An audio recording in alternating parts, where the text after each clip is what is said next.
What is going on, guys? It is your role model here in the IWC, your boy, Gamers Goon, back today with the NXT Great American Bash review. Now, I do want to apologize. This is not going to be a lengthy review like the AEW Fyter Fest review.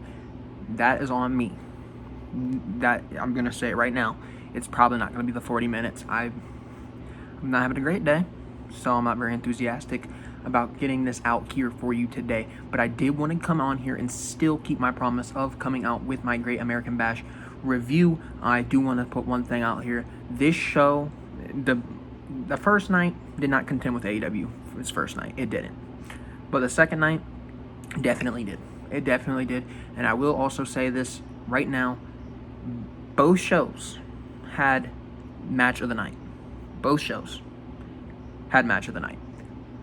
Let's get right into week number 1 of Great American Bash. We started it off with the Fatal 4-Way Elimination match to determine the number 1 contender for Io Shirai's Women's Championship. This match was between Candice LeRae, Dakota Kai, Mia Yim, and Tegan Nox. This was a very good match. It was the longest match on the card. It went 20 minutes.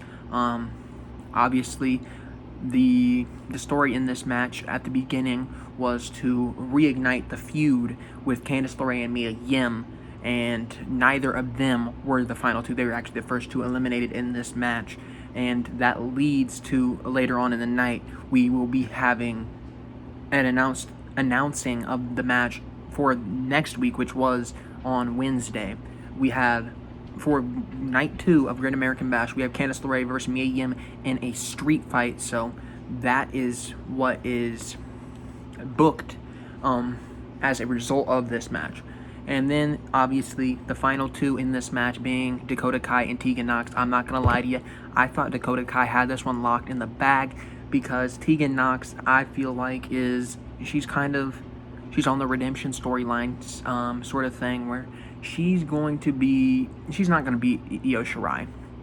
It's not going to happen.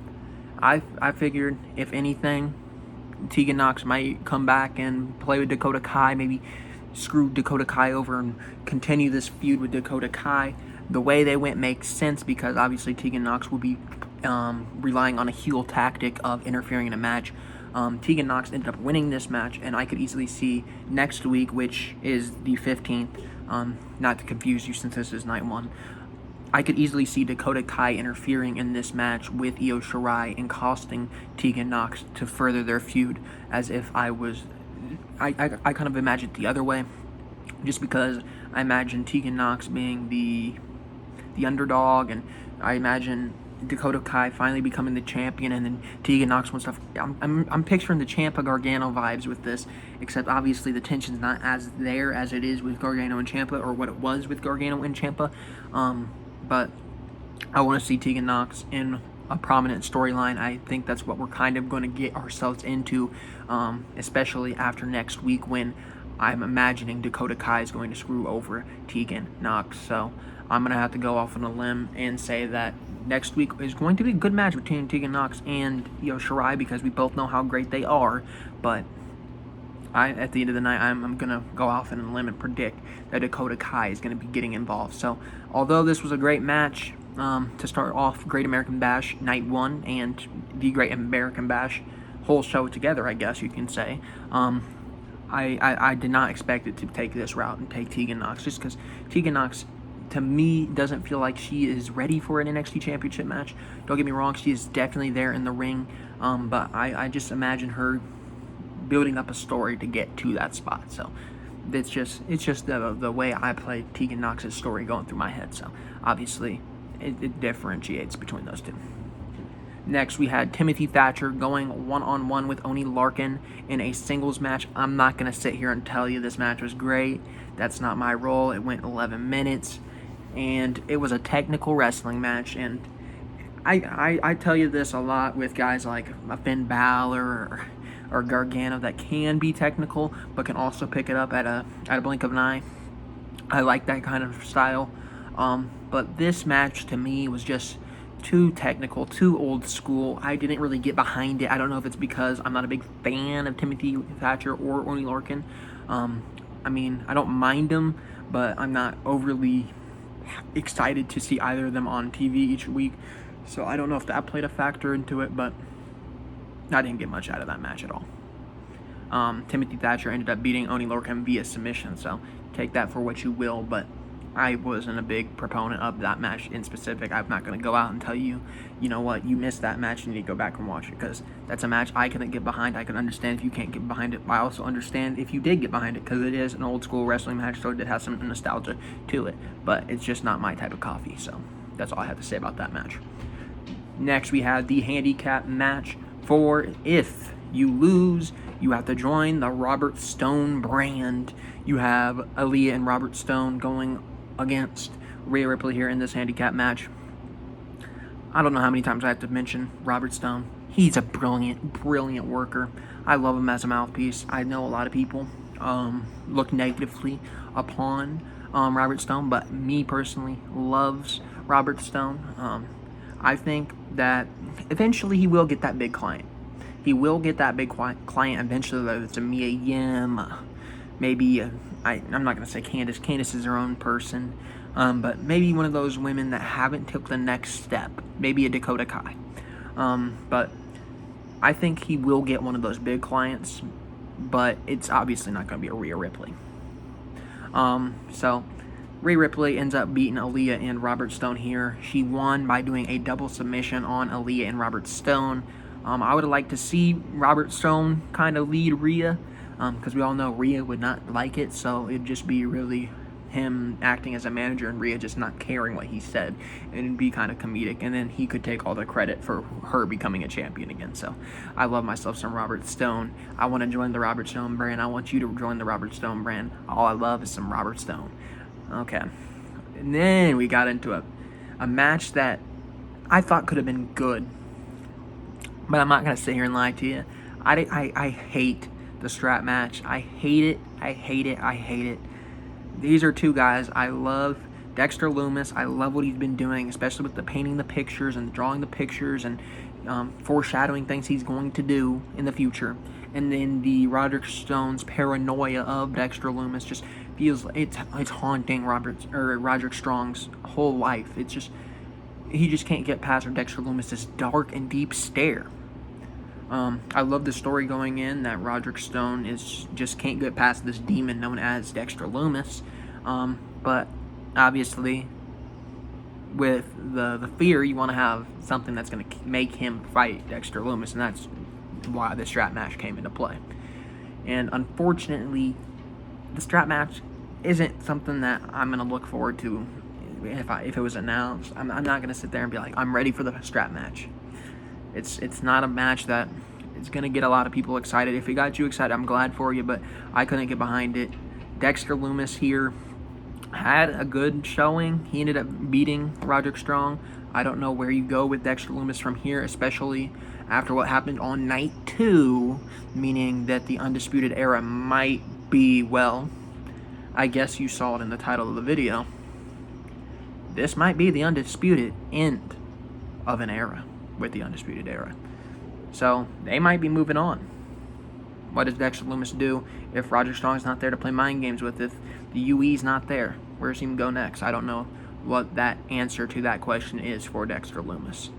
And then we have the match of the night for not just NXT, but Wednesday night's match of the night. We had Io Shirai versus Sasha Banks in the singles match, champion versus champion. You got the SmackDown Women's Champion in Sasha's corner. Obviously, Sasha is one half of the Women's Tag Team Champions. And then you got Io Shirai, the NXT Women's Champion.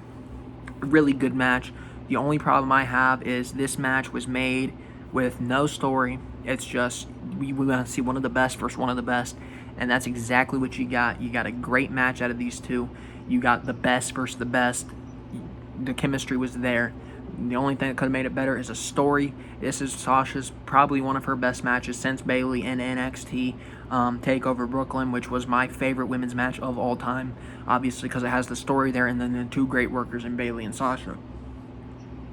And then Io Shirai, she's been on a tear lately. She's been great ever since War Games. I mean, at War Games she stole the house and she's continued, and now she is the women's champion after beating Rhea Ripley and Charlotte in that triple threat match at TakeOver in your house. So you got two of the best. You got a great match. The only problem I have with it is that there wasn't the story there, and that's been the one problem. They just throw matches together to compete with AEW. If they built the story with this match could go down as an all-time great match, if maybe given another 5 minutes. But what they did, brilliant. 4.5 stars, maybe even better. Great stuff there from Io Shirai and Sasha Banks. I tweeted it out after I watched this match. I don't care what anybody says. I don't care how many of you forgotten. But Sasha Banks showed you why she is still the best women's wrestler in the world. I knew that back at TakeOver Brooklyn, once we saw her with Bayley, and I said it then, that she was the best to ever do it in the women's division. She just proved it, that she still has it.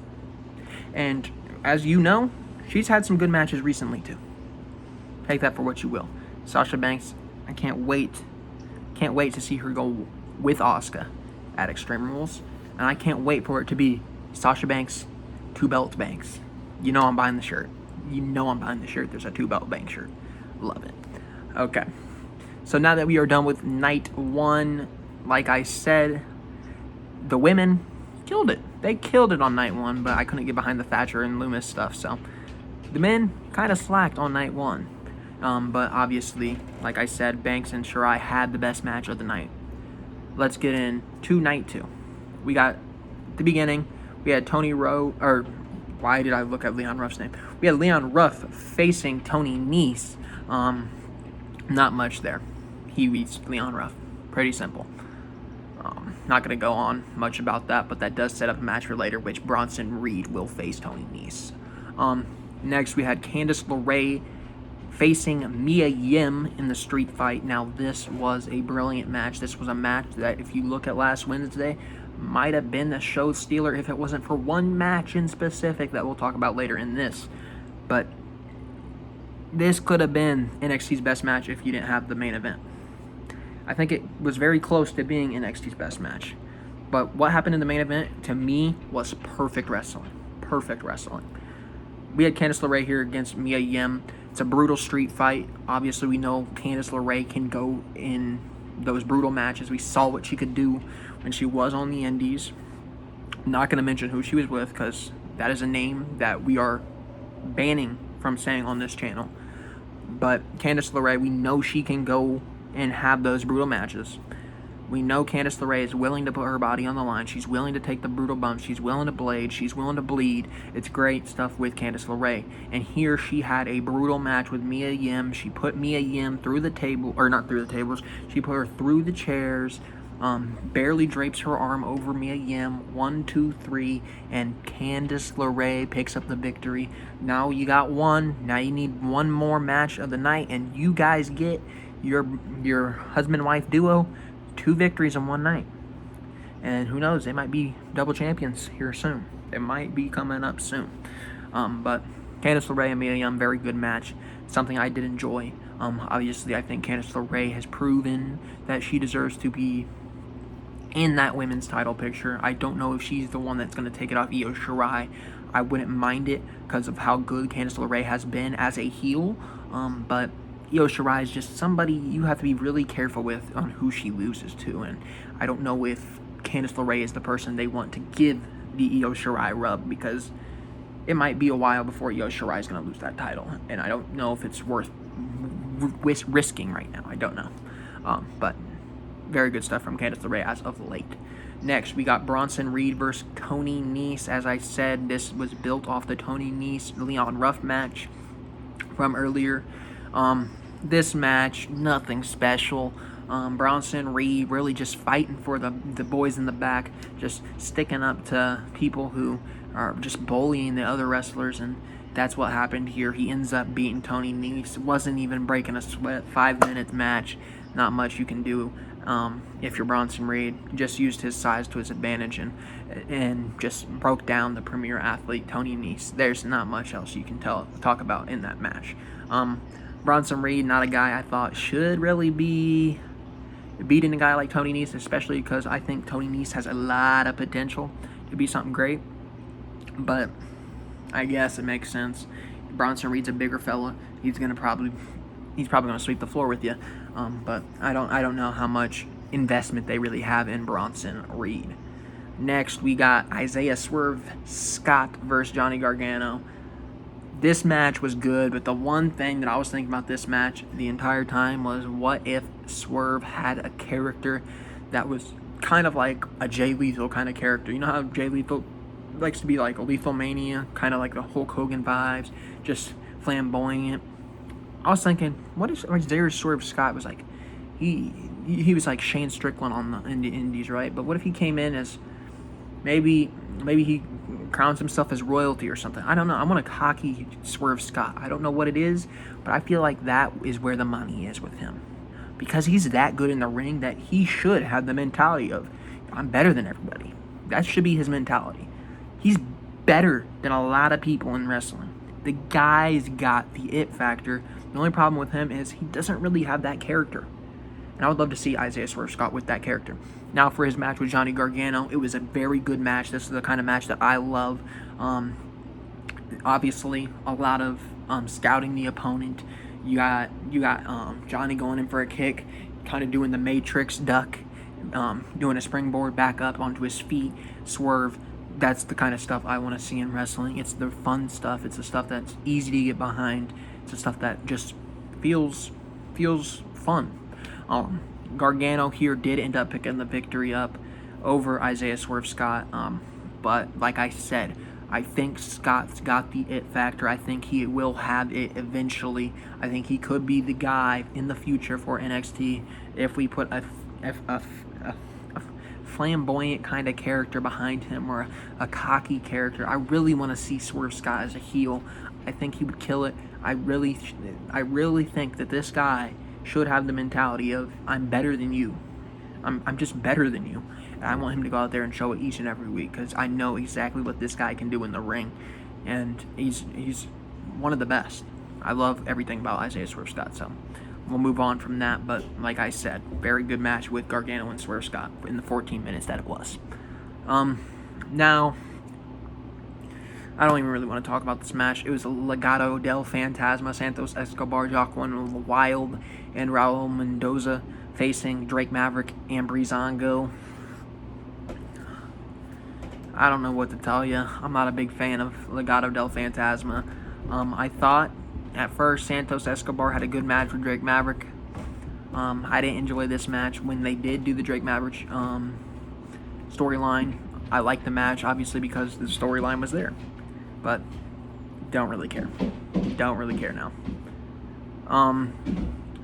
Anyways, Legado del Fantasma ended up picking up the victory. Not much to talk about outside of that. Next, we had the return of Mercedes Martinez going one-on-one with Santana Garrett. I love Santana Garrett, don't get me wrong. I want to see Santana Garrett succeed in NXT, but what did you expect? They haven't put much effort into Santana Garrett, and they're bringing in Mercedes Martinez, a person a lot of people know, a person that's been on All Out, a person that's been on those indie shows that people like to see when AEW was first announced. She's been over there, so you got those fans. Then you obviously have the fans that saw her in the Mae Young Classic. Mercedes Martinez, somebody that we all know is legit. She ended up winning this match very easily, very quickly, and I think Mercedes Martinez is another one that you're going to throw that name in the hat for, somebody that could be that face of that women's division in NXT, because she might become the NXT Women's Champion eventually. Maybe she's going to be the one to take it off Io Shirai instead of Candice LeRae. I don't know. But now let's get into Picture Perfect Wrestling. Let's get into the match of the night, the perfect wrestling match. Adam Cole, Keith Lee, winner takes all, NXT Championship versus NXT North American Championship. This was my favorite match of both shows, Great American Bash and Fyter Fest. This was my favorite match. I would love to see this match with a crowd. It was brilliant. It was brilliant. The entire match, obviously, you have Adam Cole's facial expressions already just bring the match to a next level. You have Adam Cole hitting the last shot on Keith Lee a few times, failing to pin Keith Lee, and he's just can't believe that this guy Keith Lee's breaking out of it. But then he goes for his first Panama City Sunrise, and it hits Keith Lee. Very close count. 1-2, barely kicks out.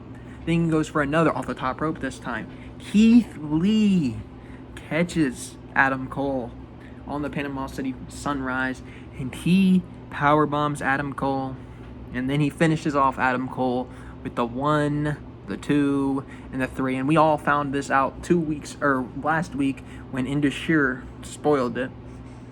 Keith Lee is your new NXT champion, as you could tell by the thumbnail of this video. And you know the crazy thing? The one thing I've been saying this entire time of the pandemic wrestling era is they always need the crowd. They need the crowd. Every wrestling promotion is going to need the crowd for that initial reaction. You know the crazy thing? In this match specifically, I forgot there wasn't even a crowd. That's how good this match was. When we had the crowd there. They're doing the Keith Lee hitting on the thing.